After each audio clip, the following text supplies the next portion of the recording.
మేము తెలుగు విభాగం నుండి ఎంపిక చేసుకున్న అంశం తెలుగు వెలుగు కథలు వస్తు వైవిధ్యం. నా పేరు విజయలక్ష్మి. మనీష్, గాత్రిని, వీరేష్, స్నేహ, మనస మేమంతా మొదటి సంవత్సరం పిఎస్సి విద్యార్థులు. పర్యవేక్షణ ఉపాధ్యాయుడు జెట్ల విశ్వనాథ్ కుమార్ గారు, తెలుగు సహాయ ఆచార్యులు. లక్ష్యాలు: తెలుగు వెలుగు మాసపత్రికలో వచ్చిన కథల వస్తు వైవిధ్యాన్ని పాఠక లోకానికి పరిచయం చేయడం, తెలుగు వెలుగు పత్రిక చేసిన సాహితీ సేవని వెలుగులోకి తేవడం, మూల్యాంకనం చేయడం, తెలుగు కథ వస్తు వైవిధ్యాన్ని విద్యార్థులు అర్థం చేసుకునేలా చేయడం, కథకి జీవితానికి సమాజానికి మధ్య సంబంధాలను అర్థం చేసుకోగలగడం.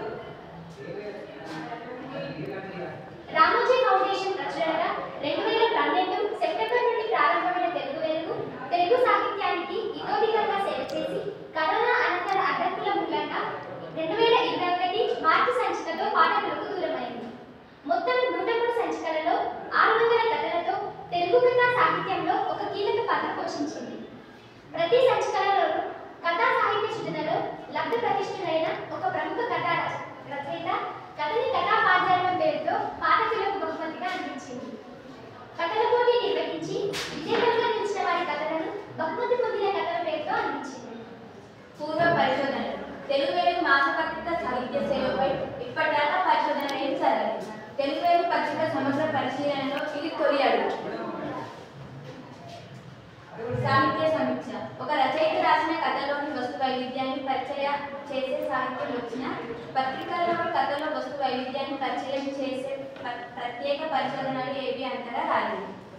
మా పరిశోధన పద్ధతి: పరిశోధనాంశం గుర్తించడం, తీర్చుకోవడం, పూర్వ పరిశోధనను ఉపయుక్త గ్రంథాలను సంప్రదించడం, పరిశోధనాంశంపై అవగాహన కోసం అంతర్వీక్షణ, ప్రాథమిక విషయాలైన తెలుగు వెలుగు సంచికలు, వాటిలోని కథలన్నింటినీ సేకరించడం, కథలన్నింటిలోని పరిశీలనాంశం జాబితా తయారు, తెలుగు వెలుగు కథల అధ్యాయం, ఆ కథలను వివిధ వర్గాలుగా వర్గీకరించడం, విశ్లేషణలతో కూడిన నివేదికను రూపొందించడం.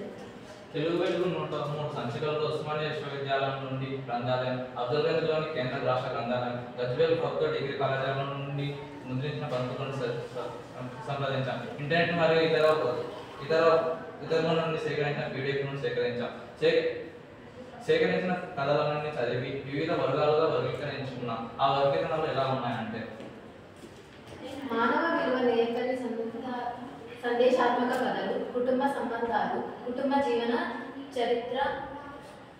చరిత్రల కలవి, శ్రీవారి సమస్యలు చర్చకు తెచ్చినవి, వివాహ దాంపత్య సంబంధ కథలు, ఉమ్మడి కుటుంబం సమస్యలు, సంతోషాలు, ఆచారాలు, మూఢనమ్మకాలకు సంబంధించిన కథలు, విద్యార్థి ఉద్యోగ జీవితాలు కథలు, రాజకీయ వ్యవస్థకు కళ్ళకు కట్టినవి, ఆర్థిక పరిస్థితులు, ప్రపంచానిక పరిణామాలు తెలిపినవి, సమకాలీన సంఘటనలు చిత్రించినవి, సామాజిక సమస్యలు చర్చించినవి, ఇంకా రైతులు కార్మికులకు సంబంధించినవి, ఉద్యమాలు, సామాజిక ధోరణాలు కలిగినవి, ప్రాంతీయ వాదాలకు సంబంధించినవి, భాష, సాహిత్యం, సంస్కృతి సంబంధించిన కథలు, ప్రాంతీయ అస్తిత్వాలకు సంబంధించిన కథలు, హాస్యం, వ్యంగ్యం కలిగిన కథలు, అపరాధ పరిశోధన కలిగిన కథలు, ఊహలు, వైజ్ఞానిక కల్పనలు కలిగినవి, పలుకుబళ్ళు, సామెతలు, వర్ణాలు నిండిన కథలు. అంతర్వీక్షణ: కథానికల స్వరూప స్వభావాలను, వస్తు వైవిధ్యాన్ని అర్థం చేసుకునేందుకు జూమ్ ద్వారా ఇంటర్వ్యూలు తీసుకొని అభిప్రాయాలు తెలుసుకోవడం జరిగింది. కథారూప లక్షణాల గురించి డాక్టర్ వెంగండి శ్రీధర్ గారితో, తెలుగు కథ వస్తు వైవిధ్యం గురించి డాక్టర్ ఆర్ మాధవీలతతో, చందమామ పత్రిక కథల గురించి డాక్టర్ అల్లు పుష్పలతతో చర్చించాం. తెలుసుకున్న విషయాలు: కథా సాహిత్యంకి తెలుగు వెలుగు పత్రిక జోడించిన విలువలు, భాషా వృత్తీకరణకి కథ చేసిన సేవని తెలుసుకున్నాం. కథకుడి సృజనకి, సూక్ష్మ పరిశీలనకి నిదర్శనమని తెలుసుకున్నాం. కథ మానవ జీవితాలంతా విస్తృతమైనది, వైవిధ్యమైనది తెలుసుకున్నాం. సంఘర్షణ, అనుభూతులు, ఐక్యత కథకి ప్రాణం. క్లుప్తత, ఎత్తుగడ, సంఘటనలు, సన్నివేశాలు, వర్ణనలు, మలుపులు, మంచి ముగింపులు ప్రాధాన్యతని ఇస్తాయి. తీర్మానాలు మరియు సూచనలు: డిగ్రీ కళాశాల విద్యార్థులకు కథా రచనపై కార్యశాలలు నిర్వహించాలి. పత్రికలు, విద్యా సంస్థలు తరచుగా కథా రచన పోటీలు నిర్వహించాలి. సృజనాత్మక రచన రాసేందుకు విద్యార్థులను ప్రోత్సహించాలి.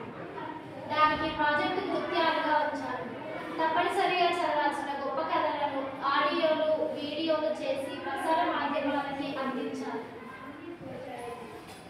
ఈ పరిచయలో మేము ఉపయోగించిన పుస్తకాలు కథానిక స్వరూప స్వభావాలు, కొరంకి దక్షిణామూర్తి గారు, తెలుగు అకాడమీ వారి తెలుగు కథానిక, బిఎస్ఆర్ రాములు వారి కథల బట్టి, కథా రూప లక్షణాలు టీఆర్ ప్రసాద్ మరియు వెల్లంటి శ్రీధర్ గారు, 21వ శతాబ్ది తెలుగు కథ డాక్టర్ ఆర్ మాధవి గారు, చెన్నమ పత్రిక కథలు సమగ్ర పరిశీలన డాక్టర్ అల్లు పుష్పలత గారు.